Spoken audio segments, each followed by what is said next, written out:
Bueno, muy buenos días, bienvenidos a Pensamiento Crítico. Aquí en el estudio las personas están muy entusiasmadas con esta final de la Copa Libertadores de América. Todos apoyar en Independiente, que es igual a Ecuador. Aquí se han causado sorpresa porque yo he venido con los colores independientes. Hay que apoyar equipos ecuatorianos. Si bien es cierto, soy emelexista, pero apoyo a los equipos ecuatorianos. Bueno, le doy la bienvenida a la ministra coordinadora de Desarrollo Social, Gabriela Rosero, con quien vamos a hacer una evaluación sobre los 100 días del terremoto y los trabajos realizados en el ámbito social en las zonas afectadas. Señora ministra, muy buenos días. Gracias por estar con nosotros. Buenos días a usted y a quienes nos escuchan. Siempre es un gusto estar aquí. Gracias. Bueno, hagamos esta evaluación. Los 100 días luego del terremoto en las zonas afectadas, tanto en Manabí y Esmeraldas, los niños, sobre todo, son los que más sufren en este tipo de eventos. ¿Qué se ha hecho para acercar soluciones eventuales en un momento dado hasta que esté ya lista la reconstrucción? Bueno, yo quisiera tal vez clarificar dos momentos. Un primero que tiene que ver ya con una etapa de postemergencia y de estabilización temprana, que es lo que estamos viviendo en este momento después del terremoto del 16 de abril. En este contexto, algunas acciones se han llevado a cabo desde el Frente Social para poder justamente, como usted menciona, atender a los grupos, sobre todo vulnerables. En ese contexto tenemos que hasta el momento existen 26 albergues implantados en las diferentes zonas afectadas por el terremoto y conjuntamente con lo que fue el levantamiento del Registro Único de Damnificados, el RUD, nosotros tenemos hoy una mayor, yo le llamaría radiografía de lo que ha sido el impacto en las personas. En ese sentido, en este momento tenemos alrededor de 8.632 personas viviendo dignamente en los albergues, porque es un espacio, una microciudad, donde se encuentran concentrados todos la atención de los servicios sociales básicos, ¿no? Salud, educación. Personas viviendo en albergues. Viviendo en albergues. ¿Y se estima que durante qué tiempo van a seguir viviendo en estos albergues? Nosotros tenemos un estimado de que al menos los albergues duren un año, pero evidentemente tenemos planteado como Gobierno Nacional una estrategia de salida de albergues y creemos que para finales de este año al menos el 50% de estas personas hayan salido. ¿Hayan salido mediante qué mecanismos? En primer lugar, todo lo que fueron los incentivos económicos planteados, el bono de arrendamiento, el bono de acogida y de alimentación que ha sido gestionado a través del Ministerio de Inclusión Económica y Social, así como también de los bonos de vivienda gestionados a través del Ministerio de Desarrollo Urbano y de Vivienda. A ver, vamos por partes. Entonces, en un año se estima que los 8.632 personas, que no necesariamente son 8.632 familias, no, estamos hablando de personas albergadas. Estarían saliendo el 50% a fines de año y el otro 50% en 6 meses más. Ahora, la pregunta es la siguiente: ¿a dónde estarían yendo estas personas? ¿A casas reconstruidas o construidas, nuevas casas? Claro, el objetivo principal es que estas personas recuperen su vivienda, su espacio donde vivían anterior al terremoto. En ese sentido, la política está orientada a que puedan, por un lado, a través del bono de recuperación de vivienda, ese bono permita recuperar aquellas fallas que son más diría yo, externas que de fondo o estructurales. En segundo lugar, tener una vivienda, ya sea en un terreno propio de ellos mismos donde la perdieron, o si no, una vivienda en uno de los terrenos urbanizados por el Estado. Ahora, pero aquí hay otro o sea, no inconveniente, pero sí otra inquietud. Estas 8.632 personas, que no son 8.632 familias o pertenecientes a estas familias, en el momento que van a recuperar su vivienda, algunas las pueden ayudar con el bono, pero lo que no tienen, lo que les falta o lo que no completa el bono, ¿cómo hacen? Porque muchos también se han quedado sin trabajo, es decir, cómo poder reinsertarlos en una actividad económicamente productiva para generar ingresos y poder continuar con una vida normal. Claro, hay otros mecanismos también complementarios, otros mecanismos desde diferentes instancias gubernamentales que permiten justamente lo que usted menciona, devolver también los medios de subsistencia, los medios de vida que le permitían a ese damnificado antes del terremoto tener un empleo. Muchos de ellos, Carlos, es importante señalar, eran cuenta propista, o sea, tenían un negocio de cuenta propia incluso dentro de su propia vivienda, una tienda, eran autónomos. En ese sentido, activar también, como se han activado, líneas de crédito a través del Ban Ecuador, de la Corporación Financiera Nacional, para devolver esa empleabilidad. Es importante señalar que hemos tenido apoyo en este proceso también de instancias nacionales, pero de instancias también internacionales, sobre todo aquellos organismos que han tenido experiencia durante estos años en generar esos fondos semillas, esos microemprendimientos, porque efectivamente estamos viendo que en esa estrategia de salida de albergue, uno de los temas claves tiene que ver con esa devolución, claro, sí, de los medios de subsistencia. Ahora, y ahí a lo mejor va a ser un proceso duro, largo, pero hay que iniciar el proceso. Es que si bien hay todo este apoyo, la demanda tiene que haber bajado en estas zonas afectadas, con lo cual se va a ver una mora, un tiempo de demora hasta recobrar el 100% de la normalidad. Ahora, mientras tanto, estas 8.632 personas, que no sé cuántas familias puedan representar, están conviviendo ahí. ¿En qué condiciones conviven? Porque, claro, uno menciona albergue y dice, bueno, ahí están en el albergue, pero hay que dimensionar también en qué condiciones están, independientemente que se haya implementado todas las precauciones del caso.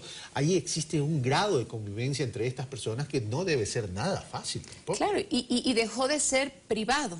La vida en los albergues deja de ser privado para ser un espacio público. Como decimos nosotros, es una microciudad, y si nosotros como gobierno hemos buscado los mecanismos para que esa convivencia sea, en la mayoría de los casos, pacífica, sea basada en el respeto, pero además desde el apoyo de los servicios sociales. Es importante señalar que de ese total de personas que yo he mencionado, alrededor de 3.100 son niños, niñas, menores de 5 años y adolescentes.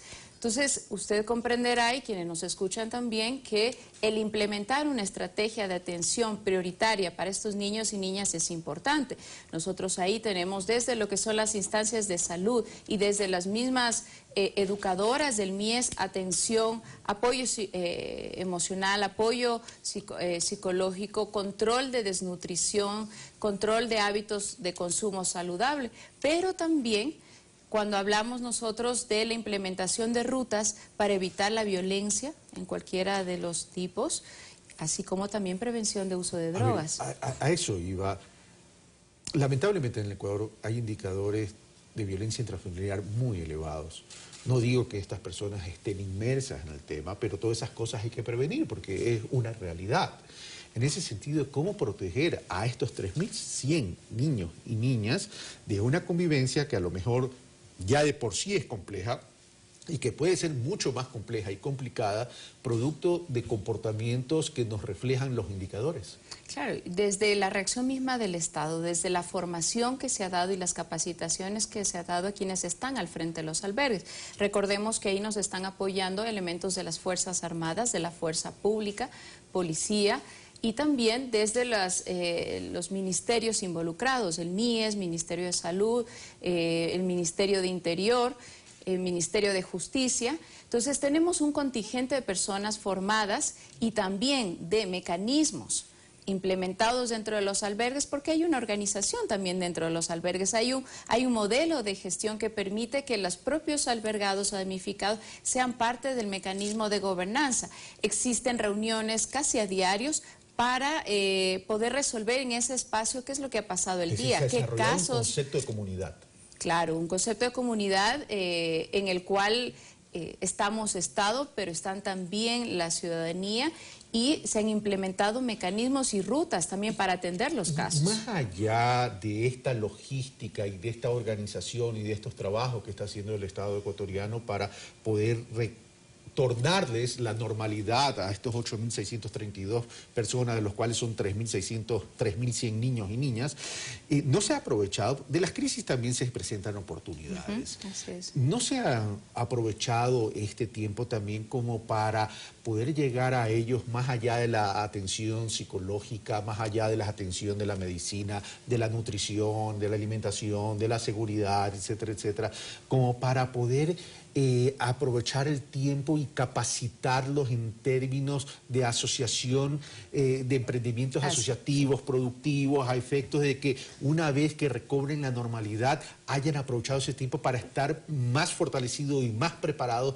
para retomar sus vidas? Así es, hemos tenido procesos de capacitación a hombres y mujeres, o sea, la población es 50-50, casi dentro de hombres y mujeres dentro de albergues, incluso vinculados a temas de albañilería, temas de recuperación, de reparación, en microemprendimientos. Como le digo, hemos tenido una respuesta desde el gobierno, desde las instancias que ven también estos temas y desde la cooperación en sí, a través de la participación de algunos organismos multilaterales del Sistema de Naciones Unidas. Así es, porque efectivamente en devolver esa normalidad, esos medios de subsistencia, como habíamos dicho anteriormente, uno de los temas más sensibles es el de tener una empleabilidad rápida. Efectivamente necesitan esos fondos semillas, esos recursos para volver a iniciar, pero también esas capacitaciones necesarias. Estamos conscientes que una convivencia en un albergue no es sencillo, pero yo creo que desde el gobierno y desde las diferentes instancias, incluso también gobiernos locales, déjeme mencionar que hay algunos gobiernos locales organizados que también están contribuyendo en estas capacitaciones, en este manejo de albergues. De ellos también, ¿no? Claro, o sea, son los más cercanos a la ciudadanía. Son los más cercanos, en muchos casos los conocen. Hay una respuesta y una acción colectiva que permita devolver esa normalidad. Ok, y una última inquietud, señora ministra Gabriela Rosero. Por lo general, cuando estamos hablando de este lamentable suceso, evento, el 16 de abril, estamos hablando de Manabí, y mucho se habla de Manabí. Yo sé que el impacto fuerte fue en Manabí, pero ¿qué pasa con nuestros hermanos de Esmeraldas? Los hermanos de Esmeraldas han sido atendidos también desde los diferentes mecanismos que hemos hablado en esta mañana. En el caso de vivienda y en el caso, yo creo que Esmeraldas nos imprime una particularidad que es la realidad rural. Hasta el momento hemos podido generar diagnósticos muy claros de lo que sucedió a nivel urbano. Estamos complementando esos diagnósticos desde la ruralidad y Esmeraldas, desde lo que ha sido su afectación, nos imprime un diagnóstico más rural en cuanto a la respuesta que podamos dar de vivienda, el tipo de vivienda, pero también el contexto comunitario. En el caso de Esmeraldas, yo puedo asegurar que dentro de esa estrategia rural que se está tejiendo en el Comité de Reconstrucción, evidentemente podremos atender de mejor manera a Esmeraldas. Es importante también señalar que en cuanto al manejo de albergues, en cuanto al manejo de los incentivos, existe una uniformidad para ambas provincias, si bien en los montos podemos conocer que en un porcentaje mayor de estos bonos, de estos instrumentos de recuperación habitacional han sido orientados a Manabí. Esmeraldas también lo ha aprovechado y, como le digo, en el contexto rural ajustaremos aún más ese diagnóstico. Mi recomendación, señora ministra, esto es un tema muy sensible y es muy sensible no solo por el tema del tema material, porque lo material se resuelve con plata, que a veces puede ser escasa pero se la consigue. Me refiero al tema sensible por el tema de la humanidad. Y el mundo construye percepciones a partir de los mensajes. Mediáticamente, mucho Manabí, poco Esmeraldas. No digo que no se estén preocupando por Esmeraldas, pero la gente de Esmeraldas sí necesita también sentir que mediáticamente se los está tomando en cuenta. Y se los está tomando en cuenta. Cuando hablamos de reconstrucción, no hablamos solamente de lo físico. Me refiero mediáticamente, no me refiero a las acciones que de hecho se están dando. Claro, pero desde la recuperación, desde el individuo, desde el damnificado, nuestra propuesta y nuestra acción colectiva ha sido para todos, tanto en Esmeraldas como en Manabí.